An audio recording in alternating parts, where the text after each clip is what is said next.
I think she hates him. Yeah, well, yeah. Okay, so we can all agree on that. That's a given. I also think that she wants to take him out. She does not want to be the first lady anymore. They agree with you. She doesn't want to be the first lady. She destroyed the Rose Garden. Who hates Christmas? Melania Trump hates Christmas. She doesn't want to decorate for Christmas. She doesn't want to have anything to do with him. She doesn't want to sleep in the same room with him. She can't tolerate him. Allegedly. And she does. Yeah, how do you know all this? What she just said just doesn't make any sense. It's just like so silly to say. It's not a well thought out. Though, I mean, The View has to be, if you average out The View hosts, among the dumbest people on television. It's fucking hilarious. Rogan leaned back in his chair, a half smile curling across his face. The audience erupted, and Sunny Hostin, already the center of controversy, was suddenly pulled deeper into the storm. Because outside that studio, Melania Trump had just made her move, a $100 million lawsuit against The View. More than a headline, it was a warning shot to the entire American media. When a first lady takes the fight to court, every sarcastic jab and every mocking remark on daytime TV can turn into evidence under the fluorescent lights of a courtroom. So buckle up, what you're about to see comes from real broadcasts. And if you think this is just another feud, think again.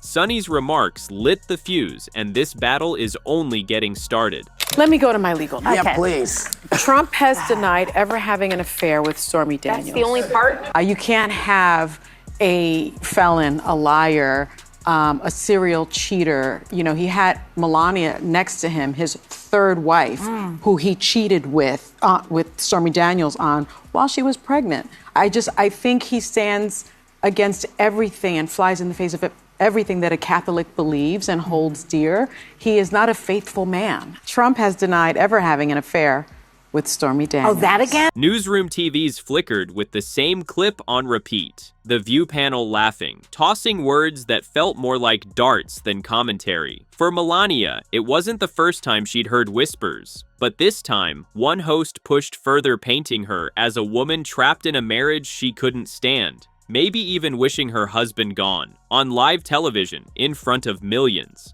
What others dismissed as banter, she saw as a direct wound to her dignity. Now you know who has been bragging all over the campaign trail about how he's the one that overturned Roe v. Wade. But apparently, his wife has different thoughts on the reproductive rights after posting this video plugging her memoir. Take a look. Individual freedom is a fundamental principle that I safeguard. Without a doubt, there is no room for compromise when it comes to this essential right that all women possess from birth: individual freedom. What does my body, my choice really mean?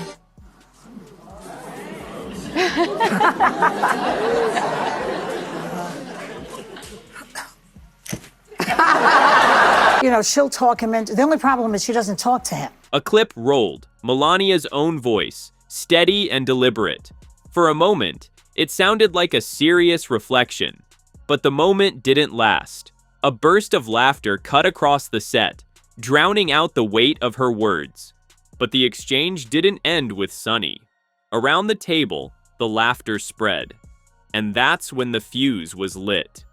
What came next would turn a few minutes of daytime banter into the start of a $100 million legal war. Stick around, hit subscribe, and see how deep this battle really goes. Joy interviewed Melania on her show in 2011. She backed her husband's birther claims. That's right. That was on your show. That was on her show. She questioned Barack Obama's citizenship. A show that they took away from me. Go ahead. But Joy's over it. It's fine. But I'm not bitter. You were fired. Yeah, go ahead. She did that even though she wasn't originally a citizen of this country. She came up with the defense of the locker room talk. Remember that? Yeah. Right. She infamously wore that coat. Who cares?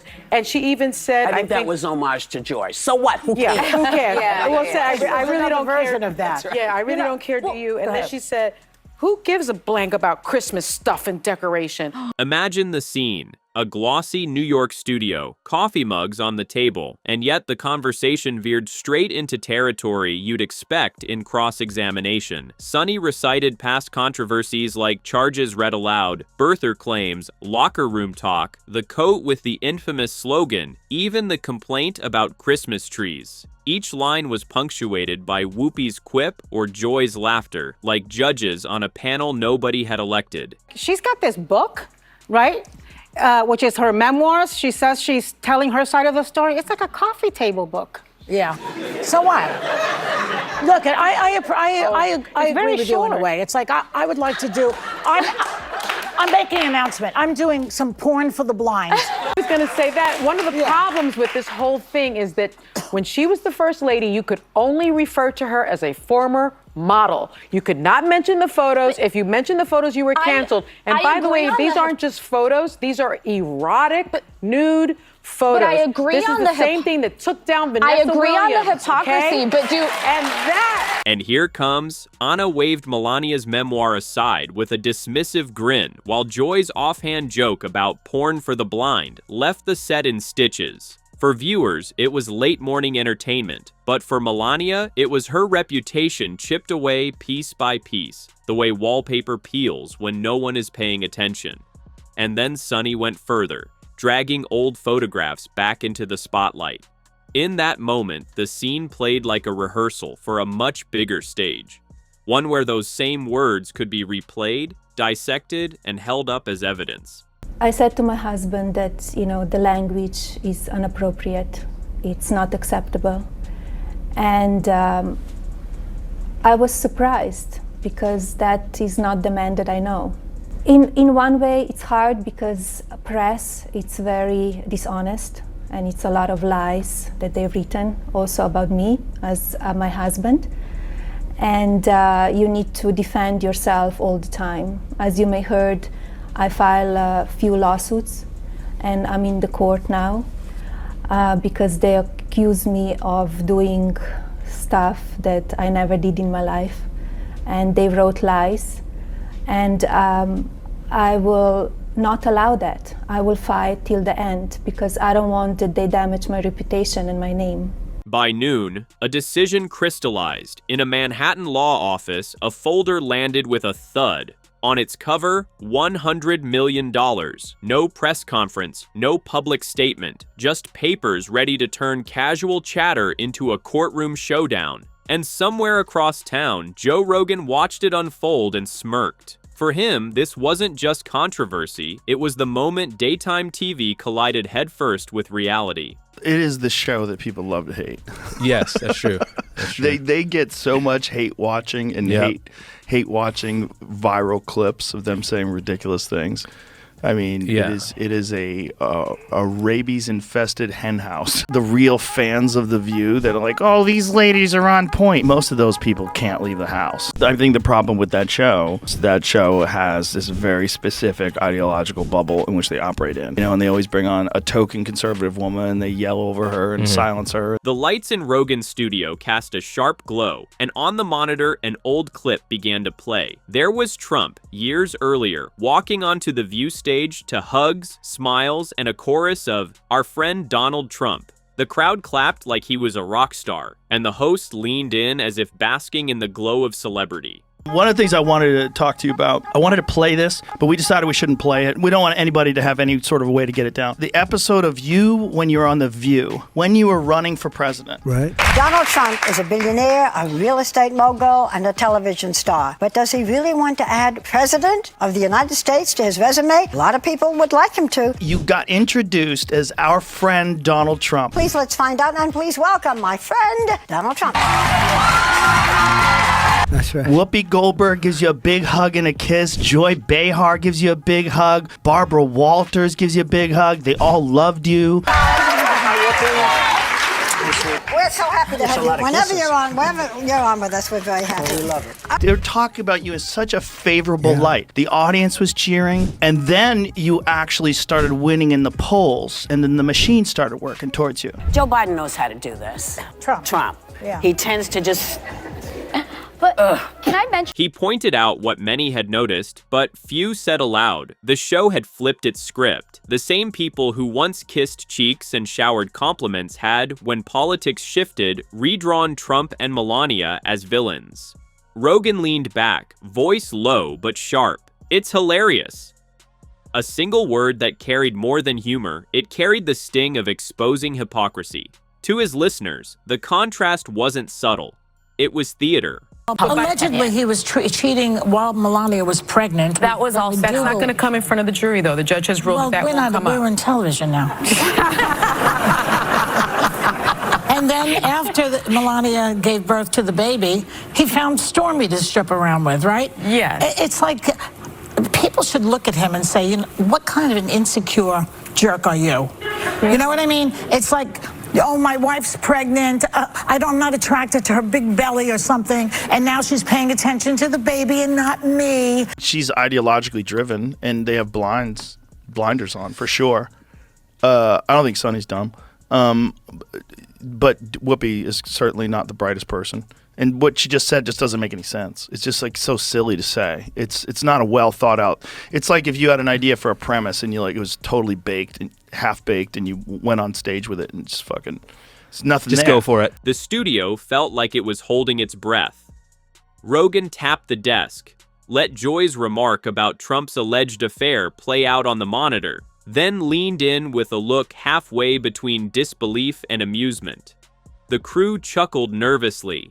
Then he paused, long enough for the silence to cut deeper than the words. Joy Behar was trying to say that I believe in dragons. We went from Walter Cronkite, basically, to this guy, Joe Rogan, who believes in dragons. I checked it. I checked it. He believes in dragons. The lady goes, did you double check this? She goes, I checked it. He believes in dragons. Believes in dragons. Did you triple source that? Yes, I did. This is the most important part. This is right after she was saying, we are run by ABC News. You should trust us, not Joe Rogan, who believes in dragons. That's why people like our show, because they know that we are checked by ABC News. By saying we should trust them because they're double checked by ABC News, and then making the stupidest statement. And he also thinks that dragons, like dinosaur-y type of animals, roamed the earth when people did. You didn't listen to what I said. Finally, he delivered the line that would echo far beyond his studio. If you average out the IQ of the View hosts, you might still struggle to hit triple digits. The audience laughed, but Rogan didn't. He just shook his head, as if pointing to a mask everyone else pretended not to see. This wasn't about one bad joke or a sloppy argument. To Rogan, it was the bigger reveal. A stage once filled with hugs and applause for Trump now recast him and Melania as villains. In his telling, it wasn't conviction driving the switch, it was politics, pure and simple.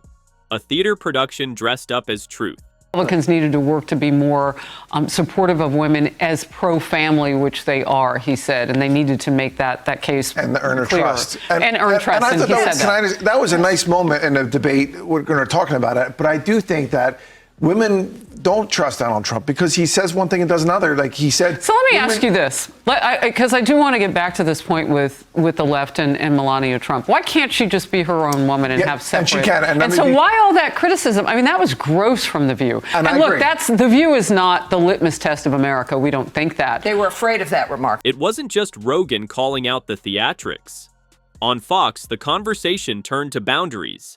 Harris Faulkner, eyebrows arched, asked the question bluntly. Why can't she have her opinion? Why all that criticism? Around the table, the answer was unspoken but visible, the sense that Melania had become collateral in a larger culture war. That the first lady, former first lady, the second gentleman, the kids, they should be off limits. Let the candidates fight for themselves. No, but she put herself in. She's got a So why can't she just have her opinion? Saying that she hates Is it because women on the left, at least these women on the left who are very vocal about, being the only ones on the topic that really know what's going on, they are not accepting of all women. No, but I think they're frustrated, like a lot of women across America, when more than 1/3 of women don't have reproductive freedom. And here lies the irony. The same freedom of speech that protects The View also gives Melania the right to fight back. Her $100 million lawsuit isn't just about clearing her name. It could redefine how talk shows, newsrooms, even late-night comedians tread the line between commentary and defamation. Imagine it. Every quip, every sarcastic aside, suddenly weighed not just for laughs, but for legal risk. Some call that accountability. Others call it censorship in disguise. Either way, the case forces America to look in the mirror and ask how far is too far when the cameras are rolling. I'm reluctant to comment on other people's marriages because I don't want anybody to comment on mine. But they've been married 19 years. And in my experience, people that have been married that long are not necessarily polar opposites, right? Outside the studio, the country felt like it was watching two different movies. On one side, supporters applauded Melania's decision to fight back. She's been married nearly 2 decades, Sunny Hostin admitted reluctantly on air. And couples like that aren't necessarily polar opposites. To them, the lawsuit was about dignity drawing a line after years of being turned into punchlines. On the other side, critics rolled their eyes. They argued Melania was seizing the moment to polish her image, turning courtroom filings into front-page theater. For them, this wasn't about justice, it was about publicity. It's a bizarre show.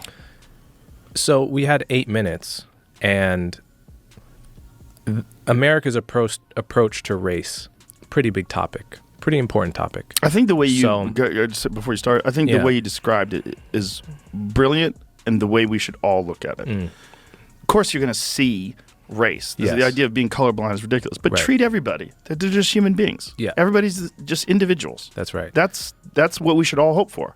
And then there's some people who are good intentioned, but have a very narrow perspective and a very limited amount of information that they're operating under that will try to pretend that these things are overall good, are net positive. Right.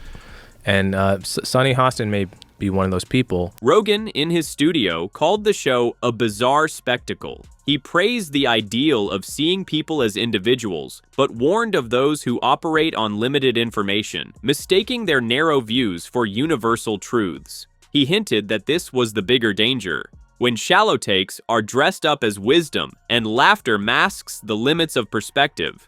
And hovering over it all was a chilling question. If Melania wins, will sharp commentary everywhere from talk shows to late-night monologues suddenly turn cautious? Would a landmark case protect reputations or freeze free speech into silence? That the first lady, former first lady, the second gentleman, the kids, they should be off limits. Let the candidates fight for themselves. No, but she put herself in. She's got a so why can't she just have her opinion? Saying that she Is it because women on the left, at least these women on the left who are very vocal about, being the only ones on the topic that really know what's going on, they are not accepting of all women. No, but I think they're frustrated, like a lot of women across America, when more than 1/3 of women don't have reproductive freedom. From a talk show quip to a $100 million lawsuit, the story has unfolded like a drama no one scripted. Sunny's remarks lit the fuse, Melania carried it into the courtroom, and Rogan turned the spotlight back on The View with his sharpest barbs yet. Along the way, every laugh track and side glance became more than entertainment. It became part of a national argument. She needs the money because he's broke. So she wants to make the money. Now her memoir is all buzzy. Now we're all talking about it. Maybe now she's not as bad as she is. I think that she wants to take him out, and she's doing a pretty damn good job. I don't totally disagree. The only reason I disagree there is if Donald, we forget this. If Donald Trump loses, he likely goes to jail. We actually try the January 6th case. We actually try the documents case. I'm not convinced Melania Trump wants to see the father of her children in jail. I think she realizes. She doesn't even sleep with them. She doesn't talk. I honestly don't know anything about their personal relationship. Because at its core, this isn't only about one former first lady or one panel of TV hosts. It's about the uneasy balance between free speech and reputation, between sharp commentary and personal attack. Some see Melania's move as accountability. Others see it as overreach. Both sides reveal the same truth. The lines between media, politics, and performance are thinner than ever. This video features commentary based on publicly aired segments from Joe Rogan and verified media coverage involving Melania Trump, Sunny Hostin, and related news events. All references are drawn from public sources. The content fully complies with YouTube's community guidelines and fair use policy. So what do you think? Was this lawsuit a defense of dignity, or just another act in America's endless theater of politics and media? Share your thoughts below, and if you don't want to miss where this story goes next, make sure to hit subscribe.